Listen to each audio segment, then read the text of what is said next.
millennials are guilty of. We have a new trailer and a behind-the-scenes look at the student film Narcolepsy. We'll sit down with the writer-director. And we have a musical guest in studio. Freshman Haley Hofstetter joins us with her keyboard with a new twist on a teen classic. Get ready to wake up with ELN Morning.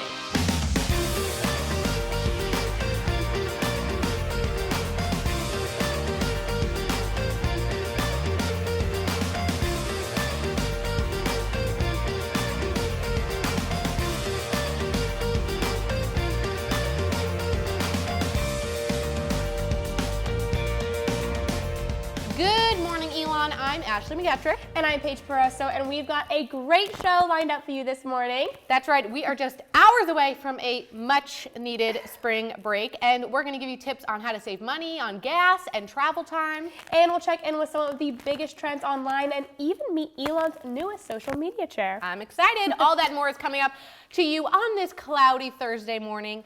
And the sun is still trying to peek out a little bit, but it's soon going to be over the new Elon Loy Farm the solar panels at Elon's Loy Farm.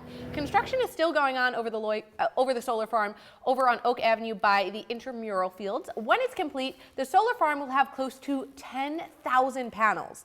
But the power generated from the panels will not power Elon University. Loy Farm Solar LLC is leasing the land from Elon and will then sell the power generated by the farm to Duke Energy. The actual panels are expected to be up by the end of the week. The farm should be finished in mid-April or May.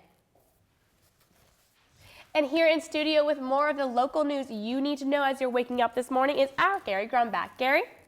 Good morning, Paige and Ashley. In local news this morning, we start with a crime update. According to court documents, Elon Jr. Joseph Michael Centofanti has been charged with 2 felony and 2 misdemeanor drug charges after the town of Elon police responded to a drug complaint Monday afternoon. Court documents say the felony charges are possession with intent to sell and deliver marijuana and manufacturing of marijuana. The misdemeanor charges include possession of alcohol under the age of 21 and possession of marijuana paraphernalia. Jackie Lee Tripp Mulligan III has also been charged with 2 misdemeanors, including possession of marijuana paraphernalia. According to the police report, items seized from Centofanti include more than $1,100 in cash, more than 140 grams of marijuana located throughout the residence, cocaine, and drug paraphernalia. A new fire station is coming to the city of Burlington. At the City Council's recent meeting, the board approved a $3.4 million bid to construct Burlington's 6th fire station. The proposed location is on Bonner Bridge Road near Highland Elementary School. The City Council also announced the Burlington Fire Department is requesting funding for 15 additional firefighters for this location. Elon first-year Gabriela Rosales is still in critical condition at UNC Hospital as of Wednesday afternoon, after getting hit by a car while crossing North Williamson Avenue Monday night. Members of the Elon community have left well wishes near the accident scene, and messages of encouragement can be left at Newman Lumen Pavilion. Rosales' sorority, Zeta Tau Alpha, is hosting a profit share at the Greek apparel store All That Jazz here in downtown Elon. The All That Jazz Facebook page says 10% of today's in-person and online sales will be going towards a recovery fund for Rosales. The Oak House Coffee Shop and clothing boutique Mint will also be donating a portion of their profits to the recovery fund. Paige, back to you. The Elon's women's basketball team is heading into the postseason tonight. This is their first postseason appearance since becoming a Division I program back in 2000. Late Monday night, the Phoenix received a bid to play in the Women's National Invitation Tournament. The Phoenix will face Georgia Tech out of the Atlantic Coast Conference in the first round at 7 p.m. in Atlanta. Elon has a 19-12 record, which is the best regular season record for Elon under head coach Charlotte Smith. We spoke to her over the phone as the team traveled down to Georgia. The things I'm looking forward to most is just, our team and our seniors being able to continue their season. We came off of some great play in the CAA conference tournament, so definitely looking forward to continue playing a few more games. If Elon advances to the second round, they will face off against Ole Miss, scheduled to take place March 21st to the 24th. Good luck to the women, including our sports anchor, Zora Stevenson. The spring break countdown is getting to the wire. Our Katie Kaler is live in downtown Elon to tell us what the weather is looking like for today here in Elon and for the week in some of the spring break hotspots. Katie? Good morning, ladies. Tomorrow is the first day of spring and the first day of spring break, but we do still have 2 more days of classes here at ELN. Today, expect cloudy skies turning into rain this evening with a high of 48 and a low of 41. But what about break? Here's the weather for some popular destinations up and down the East Coast. If you're headed south to Myrtle, highs will be in the 60s with lows in the 40s and 50s all week, but make sure you pack an umbrella. There's expected to be some rain during the week. And if you're headed further south to Panama City Beach, Florida, expect temperatures to reach the high 70s during the day and lows in the 50s and 60s and partly sunny for most of the week. Now, if you're headed for a chillier break up north, in Washington, D.C., partly cloudy skies with the highs in the 50s and 60s and lows in the 30s. And if you're traveling to the Big Apple, New York City is going to be sunny, but highs will only be in the 40s and 50s and lows in the 30s. That's just some of the weather that's coming this week. Paige, back to you. Thanks, Katie. Now for a break, some students might find themselves jumping into their cars and driving down the highway for a welcome vacation. But what is the easiest way to get to your spring break spot? Our Justin Beagle is here with an app that can get you to your destination in no time. Justin, what do you have for us? Thanks, Paige. Today's app of the week is called Waze. Forget those other driving apps because Waze not only saves you time, it can also save you a lot of speeding tickets on the road. Here's how it works. You first type in where you want to go. So for me, I'm going to put in New Smyrna Beach, Florida. That's where I'm heading this week. And instead of giving you just your traditional route, Waze updates itself while you're driving to find the quickest roads. Then there's my favorite feature. Waze alerts you when there are hazards on the road, say a pothole, traffic up ahead, or police located in half a mile. I use this app every time I drive to and from school for the holidays, and it has been a lifesaver. So if you want to beat the traffic, and for you speedsters, an expensive ticket, Waze is the way to go. Ashley and Paige, back to you. I know I wouldn't need that. I drive on 85 for literally 200 miles, and that would be very helpful. I'm just to the airport and back. But there's always traffic on 85. There's always construction, and I hate getting stuck in construction traffic, so I'd really love to have that to avoid it. Good. And traffic looks pretty clear in Studio A. Yeah, looks good. Looks good. The app right now, so it's all right. Well, Waze might be the app to get you where you need to go, but how are you going to save money on gas? We have Kaylee Tracy live in the studio with tips you can fill up the cheapest. Kaylee? Thanks, Ashley. Now, if you're getting ready to fill up your tank before you embark on a 13-hour road trip to Florida like me, you may want to see how far that gas already in your tank can get you. Filling up right here at the Kangaroo on Haggard will cost you $2.28. But if your tank can get you to South Carolina, GasBuddy.com says the average price is $2.11. Headed north for break, hit up New Jersey. The Garden State has gas at $2.19 on average. And if you're going on a cross-country road trip, you're in luck. Tennessee's average gas price is $2.16. So if you're tight on cash, be sure to make a pit stop in these states for gas. With your Pump Patrol, I'm Kaylee Tracy. Thanks, Kaylee. Now, when we get back from spring break, ELN and Burlington Times News will be holding a Community Connections panel on hunger in Alamance County. The discussion will take place the Tuesday we get back, March 31st, in McKinney. 7 p.m. There will be panelists from Allied Churches, Woods Farm, the Alamance County Department of Social Services, and Elon University's Department of Exercise Science. Assistant Professor of Political Science Jason Husser says this type of event helps Elon students realize the needs outside of the Elon bubble.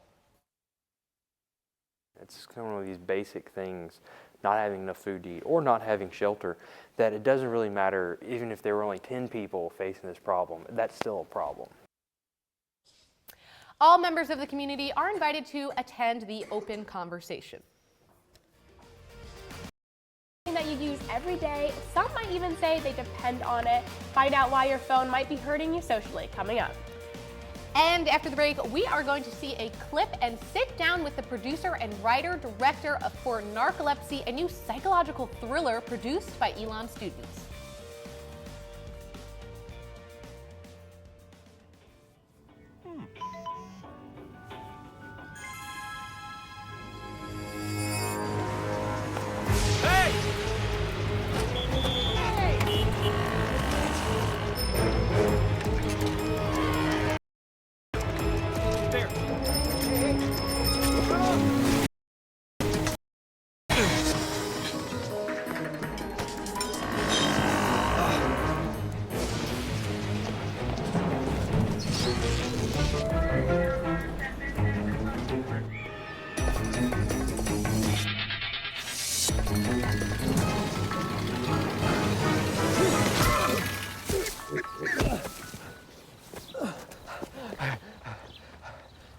So, same time next week? Well, of course. Put away a few bucks, feel like $1 million. For free tips to help you save, go to Feed the Pig.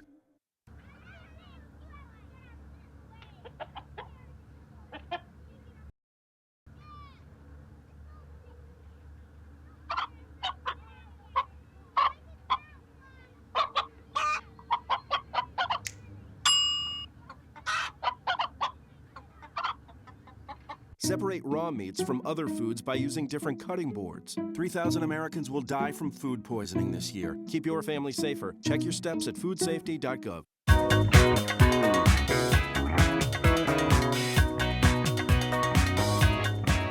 Welcome back. The student film Narcolepsy, a psychological thriller, is coming out this spring, and I'm here with writer-director senior Jordan Ruman and one of the producers, our own Patterson Huggins, who you might her work with ELN as well.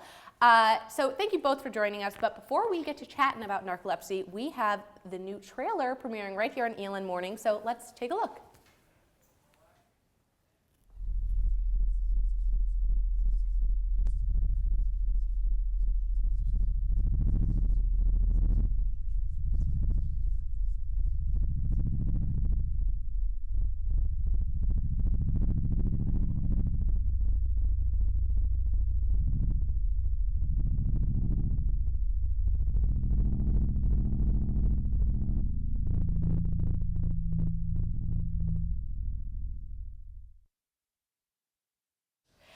Okay, a little, you know, not what I want to wake up to necessarily, but it does look so interesting. Now, you guys have been working on this for quite a while. Mm-hmm. That's right. And it's on set with all students, right? Which is amazing.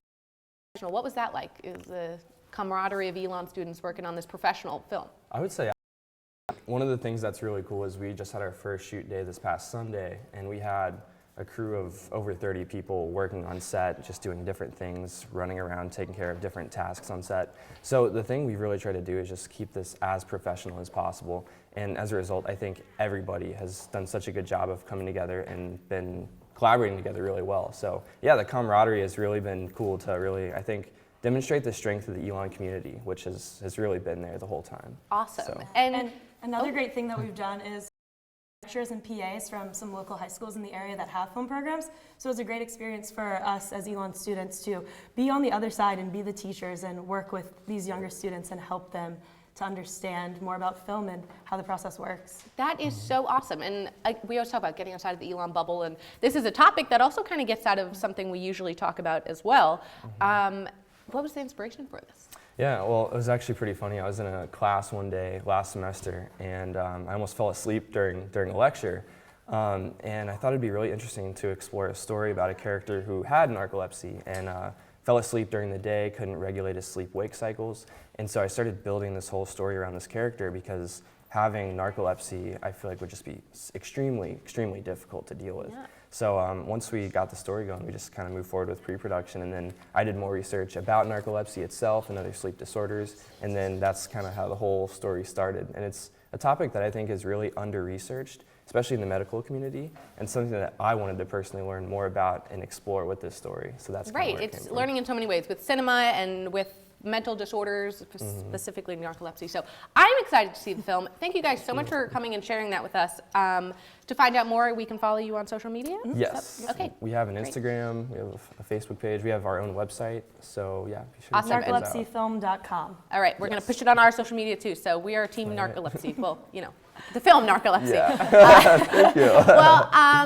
right now, Paige to see what's coming up next in the show. Paige? Thanks, Ashley. Well, after the break, we'll tell you about a trend that's quickly turning into a social faux pas and an older song with a new sound. We'll have Haley Hofstadter in the studio to perform a rendition of a song that might have been on your middle school playlist. Stay tuned.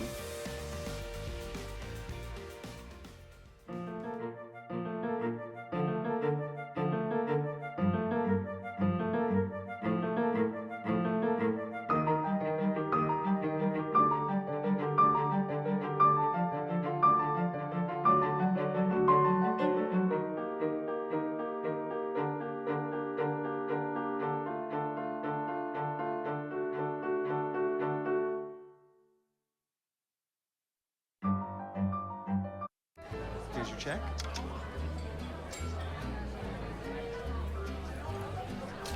Oh, you got it. You know, since I got rid of my car, I really enjoy walking. For buzz driving could cost you around $10,000 in fines, legal fees, and increased insurance rates. Oh, you're home early. That'll set your game back a few years.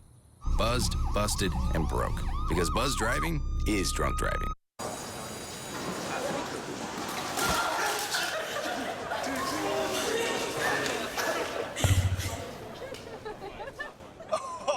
That's low, that's low. That's low. Look, he's blushing.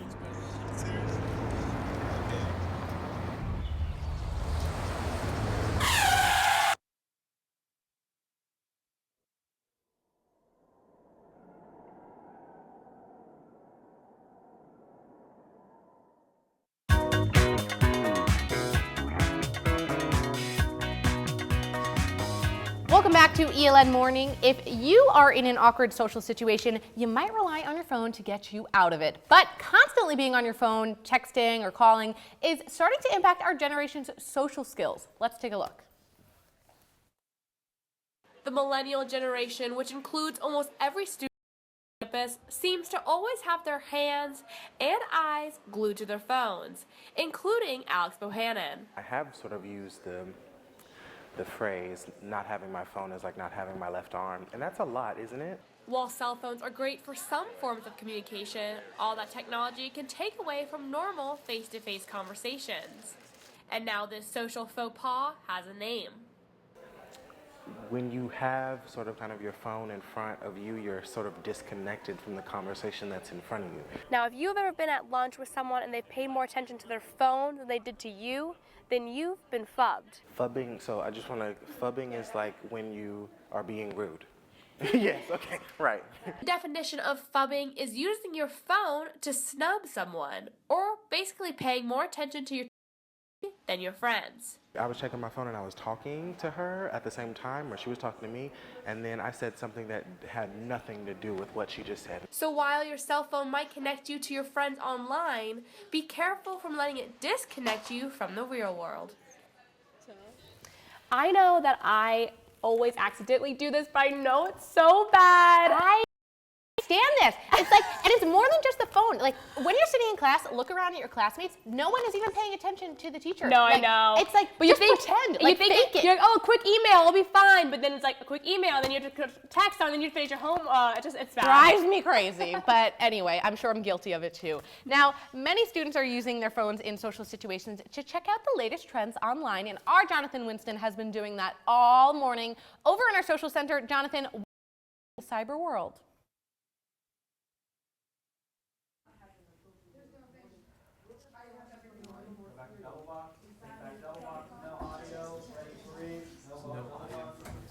We are sorry about technical difficulties. It wouldn't be a tech center without some technical difficulties, right? But we're going to move on now to, let's see what's coming up next. We are up. Well, most students follow ELN University on Facebook and Twitter, as Jonathan is. We'll try and get back with him. But not many people know the person behind the screen. 2010 graduate Adam Constantine took over social media posts at the beginning of the month. Our Brooke Wovag got to know a little bit more about the man behind the media. Now Adam Constantine might be posting on social media, but when he was at ELN, you might remember him from posting up on the basketball court. Constantine was on the team all 4 years and went on to play professionally in 7 different countries after graduation. He credits the game with teaching him valuable life lessons. It helped me develop as far as time management, as far as communication, as far as, teamwork sounds generic, but working with others to come to a goal that's bigger than yourself. After playing professionally for more than 4 years, Constantine decided to leave the game behind. When the social media chair position opened up at ELN, he didn't hesitate to apply. And when this position came up, I absolutely applied. I jumped at the chance. So and it's been great ever since I got here. As social media chair, Constantine is responsible for a large audience. ELN's Facebook has more than 22,000 likes, the Twitter close to 13,000 followers, and the Instagram with around 9,000 followers. My job here is to essentially get out the university's information, whether it be about sports, whether it be about academics, alumni. While Constantine doesn't know what his future has in store for him, right now he's just loving what he does. Brooke Wibag, ELN Morning. Well, sticking with the tweet trend, Jonathan Winston is back up and running in the social center. Let's see what he has for us trending online. Jonathan? Well, thanks so much, Ashley. Hopefully you can hear me this time, but there is a lot happening on social media this morning, but we're going to start off with something serious. Some sad news out of the University of Virginia has sparked outrage all over social media. Early yesterday morning, a African-American student was arrested, and a video release shows UVA student Martise Johnson pinned on the ground screaming. A very sad video indeed, but it has sparked some serious outrage. Check out this picture from UVA's campus last night at a rally being held from Katie Hendron. She says, "We talked about the need for equality, but when it happens at home, it's more personal. Proud of UVA. Hashtag justice for Martise." And just so you get an idea of how big this crowd was, check out this other picture from @NewSoftShoe. She says, "UVA looking so powerful. Hashtag justice for Martise." Now, hashtag justice for Martise was trending all day yesterday and into the morning. Some very sad news. Hopefully we'll get some positivity out of UVA later today. But on a lighter note, let the madness begin. March Madness officially begins today with tip-off of the first game this afternoon at 12:15. And this tournament will surely take over social media for the next month or so as everything goes down. But check this out. Yesterday afternoon, President Obama went live on SportsCenter to fill out his bracket, and to no surprise, he picked the University of Kentucky as a national champion after their undefeated season. More surprising, he picked Davidson, our former Elon rival, to go all the way to the Sweet 16. This was a bold choice, Mr. President. It will work out for you. Speaking of bold choices, check out this picture from @Maxwell_House. He says, "In honor of hashtag March Madness and the tournament starting today, I slept with my bracket last night." Well, hopefully, Max, that will work out for you. You'll have to let me know. Maybe I'll start sleeping with my bracket. And finally, everybody seems to be talking about Empire. Fox's new show had its season finale last night with star-studded cameos from Jennifer Hudson, Patti LaBelle, and even Rita. And now check this out. Our former news director, Joe Bruno, snagged a picture with a couple of cast members at a party down in Charlotte. Very cool for him, Joe, down there in Charlotte. But Ashley and Paige, that's all I have for you over here in the social media corner. What do you think of all this Empire hype? It's pretty crazy, right? Empire is crazy. Craziness. Gotta stick online. Right after the Follow break, that. we will have our musical guest, Haley Hostetter. Okay. Wow, that was rough. Gotta follow.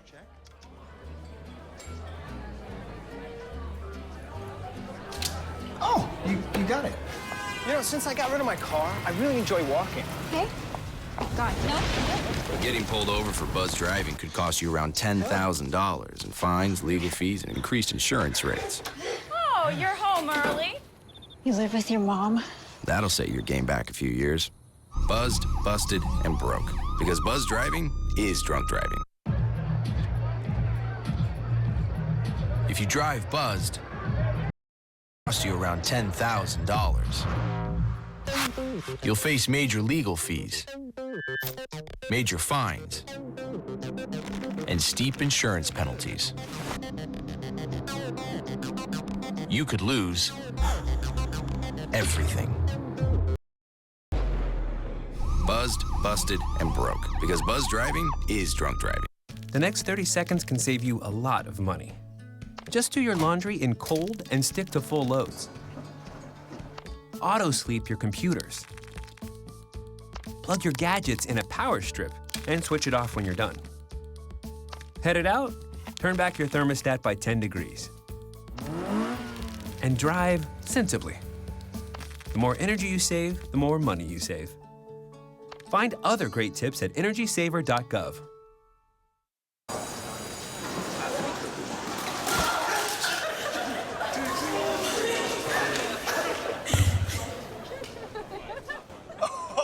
That's low. That's low. Look, he's blushing. Seriously.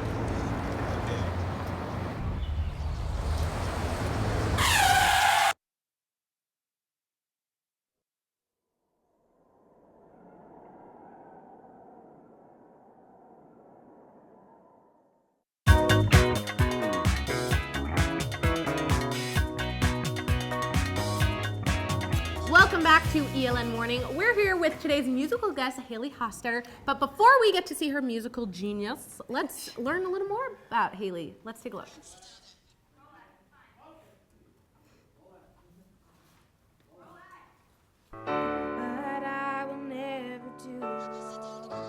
Hi, I'm here with freshman singer-songwriter Haley Hostetter. She's here to tell me a little bit about her career as a rising musician on ELN's campus. Thank you so much for being here, Haley. Thanks for having me. Tell me a little bit about yourself. I guess I am a freshman here. I am studying administration and I'm minoring in jazz. And been working a lot on music and playing.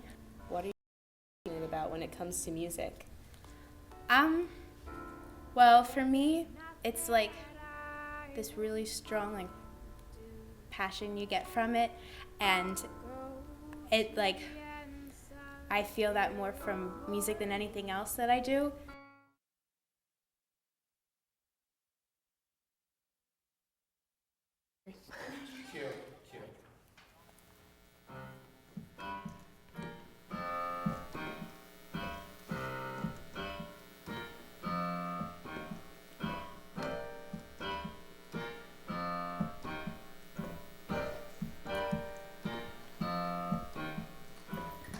Baby, can't you see I'm calling?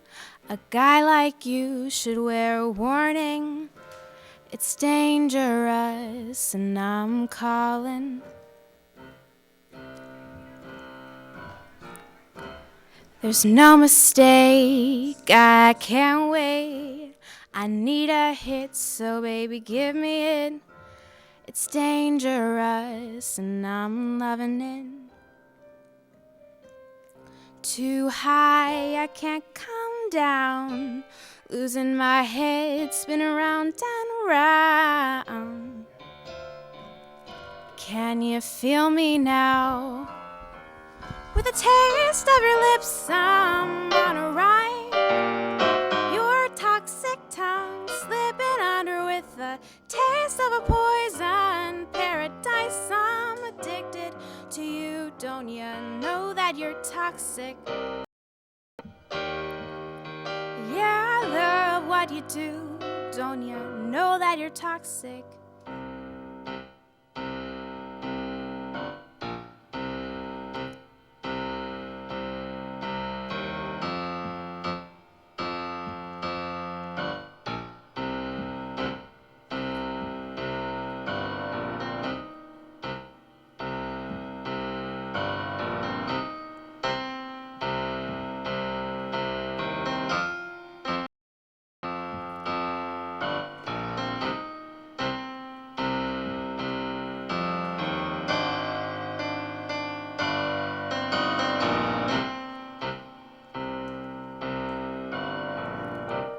It's getting late to give you up. I took a sip from the devil's cup.